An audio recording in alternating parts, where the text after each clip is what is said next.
1979 से पहले एक ऐसी जगह जहां इतनी गुर्बत हुआ करती कि लोग यहां से भाग भाग के साथ वाले देश शिफ्ट होते जा रहे थे। आज वो जगह दुनिया की टॉप इकोनॉमीज़ में शुमार होती है। मछुआरों और आम किसानों की बदौलत चलने वाला ये इलाका आज दुनिया की सबसे बड़ी कंपनीज़ का घर बन चुका है। टेंसेंट और हुआवे जैसी कंपनियां यहाँ से ऑपरेट होती हैं। जी हाँ, बात हो रही है चाइना की सिलिकॉन वैली कहलाए जाने वाले इलाके शेंजन की। तो चलिए जानते हैं कि आखिर इस इलाके की किस्मत कैसे चमकी। एक गरीब इलाके से इतने अमीर इलाके तक बनने का ये सफ़र कैसे मुमकिन हुआ। चलिए जानते हैं इस वीडियो में। देखिए, ये है शेंजन और ये है हांगकांग। 1979 से पहले शेंजन के हालात बहुत ख़राब थे, जबकि इसके साथ मिला हुआ हांगकांग ये काफ़ी खुशहाल था। हालात इतने ख़राब थे कि शेंजन के अपने लोग भाग भाग के हांगकांग मुंतकिल होते जा रहे थे। जी हाँ, रोज़गार की तलाश में। आबादी तकरीबन 20,000 के लगभग थी, जिनमें ज़्यादातर मछुआरे और किसान हुआ करते। अब 1979 तक सब कुछ ऐसे ही चल रहा था, लेकिन इसके आगे कुछ ऐसा होने वाला था जिससे इस इलाके की काया पलटने वाली थी। लेकिन आखिर वो था क्या? अब शेंजन की इन हालात को समझने के लिए हमें थोड़ा सा चाइना की इकोनॉमिक हिस्ट्री को देखना पड़ेगा। जब से चाइना आज़ाद हुआ तब इसकी इकोनॉमी का जो सिस्टम अपनाया गया वो था सोशलिज्म या कम्युनिज्म भी हम कह सकते हैं एक तरह से। आसान अल्फाज में चाइना की इकोनॉमी पूरी तरह से स्टेट कंट्रोल थी, जिसमें सब रिसोर्सेज, इकोनॉमिक डिसीजंस और इन्वेस्टमेंट्स वगैरह चाइना की गवर्नमेंट के हाथ में हुआ करती। प्राइवेट तबके को अपनी मर्जी करने या फैसले करने का इख्तियार न था। चाइना के रेवोल्यूशनरी लीडर माओ जेडोंग तक के दौर तक तो ऐसा ही सब चलता रहा। स्टील, कोल और मशीनरी जैसी हैवी इंडस्ट्री पे चाइना का फोकस रहा। लैंड रिफॉर्म्स के ज़रिए वहाँ के किसानों को ज़मीनें अलॉट की गईं ताकि प्रोडक्शन में इजाफा हो सके। अब ये सब कुछ इसलिए किया गया ताकि चाइना सेल्फ सफिशेंट हो जाए, इसे दूसरे मुल्कों पे डिपेंडेंट न होना पड़े। माओ की हुकूमत तक तो चाइना को बाहर के ममालिक की ट्रेड के लिए ओपन नहीं किया गया था।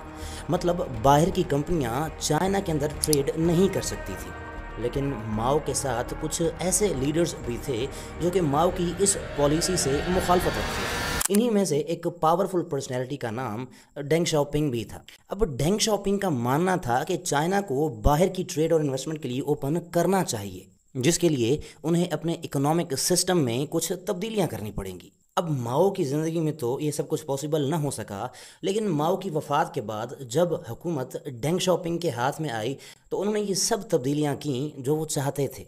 उन्हीं में से एक तब्दीली थी स्पेशल इकोनॉमिक जोन्स की।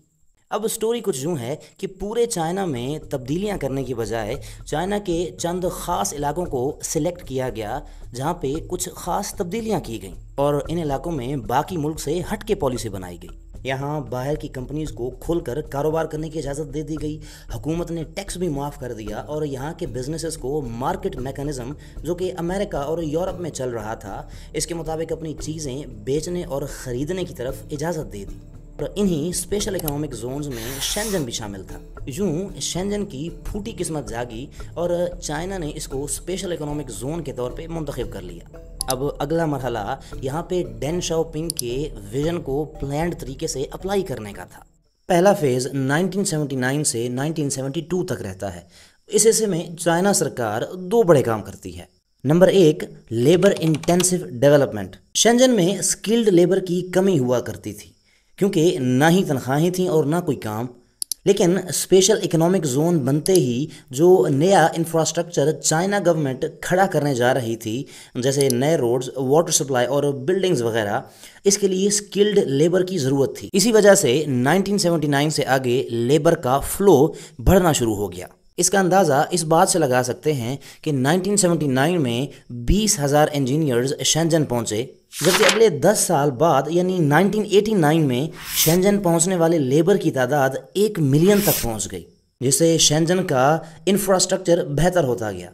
दूसरा बड़ा काम जो कि चाइना गवर्नमेंट ने किया वो था प्राइवेट तबके को अपनी कंपनियां खोलने की इजाज़त देना और इसके लिए इनकरेज करना। इसकी एक बड़ी मिसाल हुआवे कंपनी की भी है, जिसको 1987 में चाइना की इस ऑफ़र से फ़ायदा उठाते हुए बनाया गया था। अब एक तरफ तो ये बड़े काम हो रहे थे, तो दूसरी तरफ चाइना ने बेसिक लेवल से अपनी मैन्युफैक्चरिंग का काम भी स्टार्ट कर दिया था।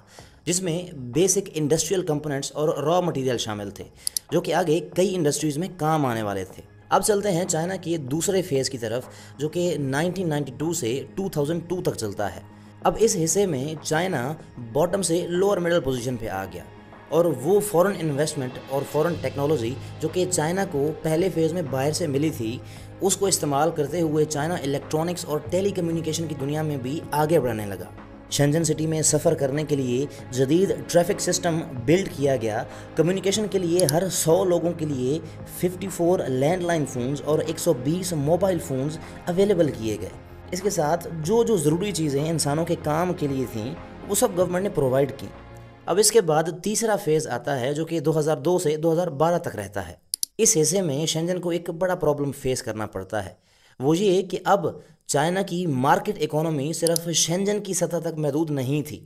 اب یہ اکنامک سسٹم پورے چائنا میں پھیل چکا تھا جس وجہ سے شنجن کو ملنے والے ایڈوانٹیجز ختم ہو گئے تھے۔ اس لیے اب شنجن کو اپنے بلبوتے پر آگے بڑھنا تھا۔ یہی وجہ ہوتی ہے کہ ان 10 سالوں میں شنجن سٹی انوویشن پہ خوب فوکس کرتی ہے۔ Bio technology, internet, new energy اور آئی ٹی کی شعبے میں بہت زیادہ کام دکھتا ہے۔ اس طرح شنجن گلوبل پروڈکٹ کے لحاظ سے ایک سٹیپ مزید آگے بڑھ جاتا ہے۔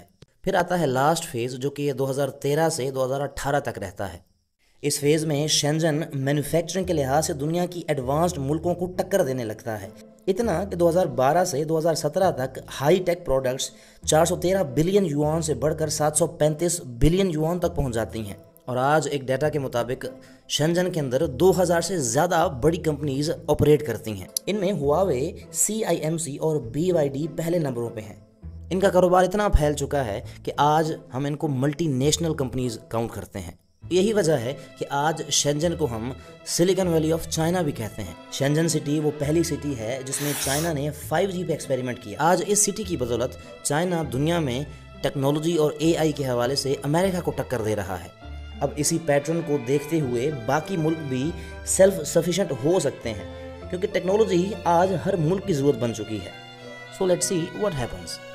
امید کرتا ہوں کہ آج کی ویڈیو آپ کو پسند آئی ہوگی۔ مزید ویڈیوز کے لیے بنے رہیے۔